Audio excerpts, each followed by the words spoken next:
From Geneva, New York, ladies and gentlemen, these are the Appleknockers.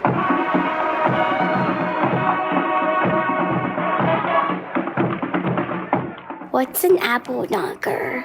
Well, little one, let old Uncle Rondo tell you a tale from long ago and not all that far away. Yes, indeed. Appleknockers were very real in the early days of drum corps. Our story begins in upstate New York, on the north shore of Seneca Lake in Geneva. As the veterans came home from World War I, they started creating drum and bugle corps. Winnick American Legion Post in Geneva started its senior corps in 1929. By 1934, they were New York State champions. They were American Legion national finalists in 41. The Winnick Post Corps started gaining national recognition.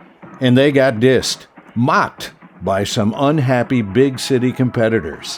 When they started to get beat by this corps from the Nowheresville, they said, who are these Appleknockers anyhow? We're, using the disparaging term of country hick, because that's what they seemed like to them.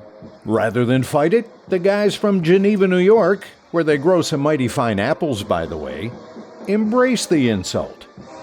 They even made Apple Blossom Time their theme song. They took a derogatory term and he turned it around and they made it into something else, and it took off from there. People loved them. They liked seeing the corps. They were competitive. This was a negative thing, and they used the negative thing to make it a positive. The Winnick Post Corps became the Appleknockers in the late 40s. In Geneva, New York, these Appleknocker guys and their soloists were rock stars to local kids. Hey, my cousin Billy Lee was once the drum major.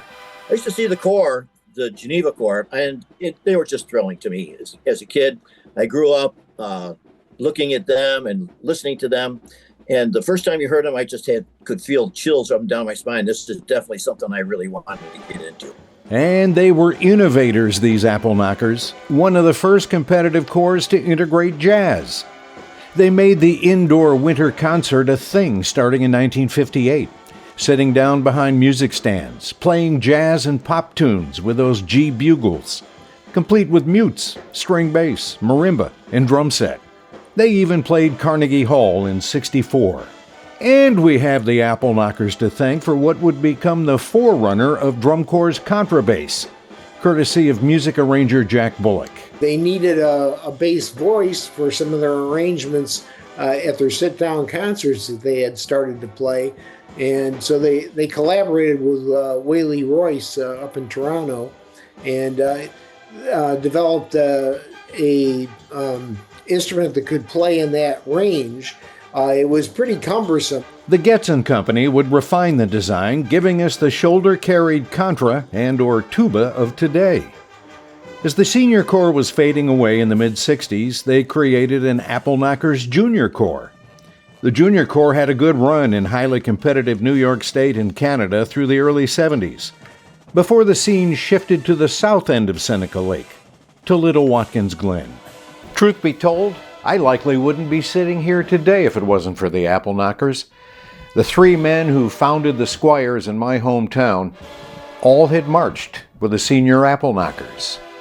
Vern Alling, Chuck Calhoun, and Carl Isley gave us Watkins Glen kids the gift of drum corps with the birth of the Squires.